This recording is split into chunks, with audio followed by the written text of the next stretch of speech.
9 साल पहले यानी 2014 में तत्कालीन मुख्यमंत्री हरीश रावत ने पिथौरागढ़ जिले के मुनस्यारी में पंडित नैन सिंह पर्वतारोहण प्रशिक्षण संस्थान की नींव रखी थी। इस संस्थान को उत्तरकाशी के नेहरू इंस्टीट्यूट ऑफ माउंटेनियरिंग की तर्ज पर बनाया जाना था। पंडित नैन सिंह पर्वतारोहण प्रशिक्षण संस्थान में साहसिक खेलों और पर्वतारोहण की ट्रेनिंग दी जानी थी, लेकिन 9 साल बाद भी संस्थान में इस तरह का कोई काम शुरू नहीं हुआ, यानी ये संस्थान सफेद हाथी ही बना हुआ है। बहुत सारी चीजें रही जिसकी वजह से प्रोजेक्ट थोड़ा सा लंबा रहा। इसी संदर्भ में जब मैंने यहाँ ज्वाइन किया तो उसके बाद मैंने इसको जब देखा, फिर मैं स्वयं इसका निरीक्षण करने में मुनस्यारी गया था। उसके बाद देखा मैंने कि वहाँ हॉस्टल की बिल्डिंग, मैथ की बिल्डिंग और एडमिन जो ब्लॉक है वो लगभग बन के तैयार हो चुके थे। उनमें छोटे छोटे कुछ काम फिनिशिंग के और फाइनल टच के उनके काम उनके रह गए थे।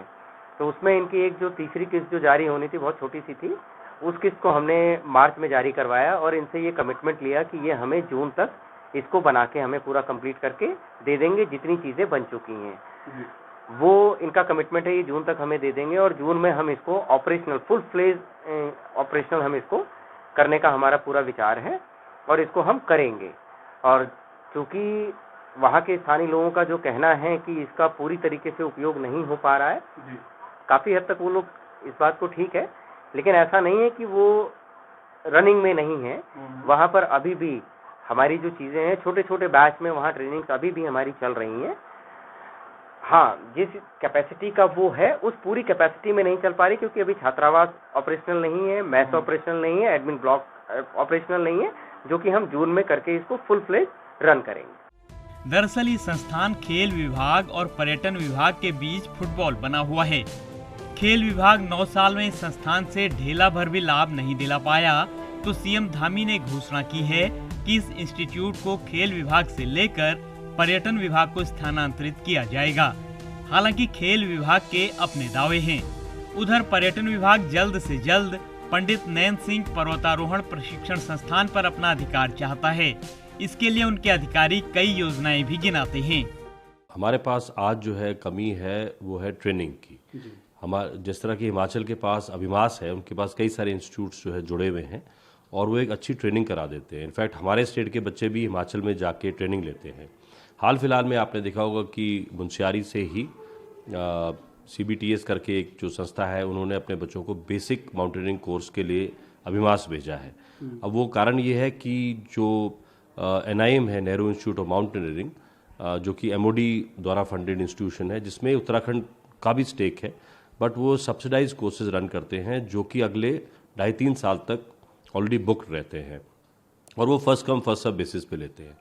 तो हमारे स्टेट में आज की डेट में उत्तराखंड में इतने ज़्यादा प्रोलिफरेशन एडवेंचर का हो गया और इतने ज़्यादा बच्चे हैं जो कि ये करना चाहते हैं, तो हमें एक स्टेट लेवल इंस्टीट्यूट की ज़रूरत थी, जो कि नैन सिंह इंस्टीट्यूट जो खेल विभाग के पास है वहाँ पर है।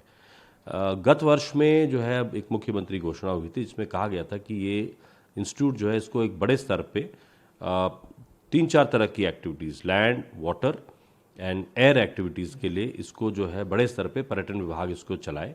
हाल फिलहाल में अभी तक जो है इसका स्थानांतरण नहीं हुआ है, बट जगह बड़ी उपयुक्त है, बिकॉज मुनस्यारी में खलिया टॉप है, वहाँ स्कीइंग की अपार संभावनाएं है, ट्रैकिंग, माउंटेनियरिंग वो है ही है। दूसरा क्या है, स्पेशल डिस्टेंस की हम अगर बात करें तो NIM जो है एक एंड पे है, जिस तरह आप मैप में पीछे देख रहे हैं, उत्तरकाशी के रीजन में वो है। जो बच्चे हमारे कुमाऊं क्षेत्र के हैं उनको वहाँ आना बड़ी दिक्कत होती है। हमने बीच में कोर्सेज चलाए हैं, इस साल में हमने करीब 260 के आसपास बच्चे ट्रेन किए हैं अलग अलग ज़िलों से। मैंने ये देखा अमूमन कि, और 510 के आसपास हमारे पूरे, जब से हमने पिछले 1.5 साल में शुरू किया ये NIM के साथ MOU करके, तब तक ट्रेन हो चुके हैं, जिसमें कि आपके लो altitude guide, high altitude guide, training of trainer course, 2 skiing courses चल चुके हैं और एक हाई एल्टीट्यूड गाइड जैसे मैंने आपको बताया, जिसमें एक एक्सपीडिशन भी रहता है। तो इसमें हमने ये देखा है कि वहाँ के बच्चों को कई बार आने के बीच में ही वहाँ पर कोई लैंडस्लाइड वगैरह हो जाता है और वो नहीं आ पाते हैं, क्योंकि वो बहुत दूर दराज क्षेत्र है। तो वहाँ पर ऑलरेडी ये इंस्टीट्यूट है। अगर इसे रिजुविनेट किया है, मैं ये कहूँगा कि चाहे इसे कोई भी करे, इसे अच्छी तरह से रिजुविनेट करके एक और प्रपोजल चला है मिनिस्ट्री ऑफ टूरिज्म के द्वारा वो एक इंडिया में सेंट्रल एडवेंचर इंस्टीट्यूट बनाना चाहते हैं जहां सारे स्टेट्स के बच्चे जाएं, और ये एक बड़े उच्च स्तर का होगा जो कि मिनिस्ट्री ऑफ टूरिज्म खुद फंड करेगी या चलाएगी। तो अभी यह है कि एडवेंचर टूरिज्म का बोर्ड का गठन भी किया गया है MOT के द्वारा, और मिनिस्ट्री ऑफ टूरिज्म उस बोर्ड के दौरान उन्होंने एक एरिया आइडेंटिफाई किया जो मुनस्यारी ही है, जहां पर वो चाह रहे हैं कि नेशनल लेवल का एडवेंचर इंस्टीट्यूट बने। ये उत्तराखंड के लिए एक बहुत बड़ा गौरव का विषय है। अगर हम ये इंस्टीट्यूट अच्छी तरह बना के चला पाए तो हमारी जो प्रतिपूर्ति है बच्चों की ट्रेनिंग की, हम इसको ट्रेनिंग और कैपेसिटी बिल्डिंग कहते हैं। आप कोई भी चीज़ तब तक नहीं कर सकते जबकि पास आपकी ट्रेंड व्यक्ति आपके पास ना हो। एडवेंचर स्पोर्ट, साहसिक खेल हमेशा एक जोखिम भरा खेल रहता है जिसमें कि ट्रेनिंग के बगैर सेफ्टी, सर्च एंड रेस्क्यू, इन सब के बगैर जो है आप आगे नहीं बढ़ सकते। तो इस पे हम कुछ कोशिश कर रहे हैं, और मैं चाहूँगा कि हम किसी भी माध्यम से इसको जो है एक अच्छे स्तर पे लाएं और अपना या तो स्टेट लेवल इंस्टीट्यूट बनाएं या इसको एक नेशनल लेवल का इंस्टीट्यूट वहाँ बनाएं, ताकि हमारे दोनों तरफ का बैलेंस आ जाए। बहरहाल जो भी हो, पूर्व मुख्यमंत्री हरीश रावत की बनाई गई एक बहुउद्देशीय योजना सरकारी लेट लतीफी और लापरवाही के कारण परवान नहीं चढ़ सकी है। उम्मीद है कि धामी सरकार इसका लाभ प्रदेश के साहसिक खेल प्रेमियों को दिला पाएगी। ETV भारत के लिए देहरादून से धीरज सजवाण की रिपोर्ट।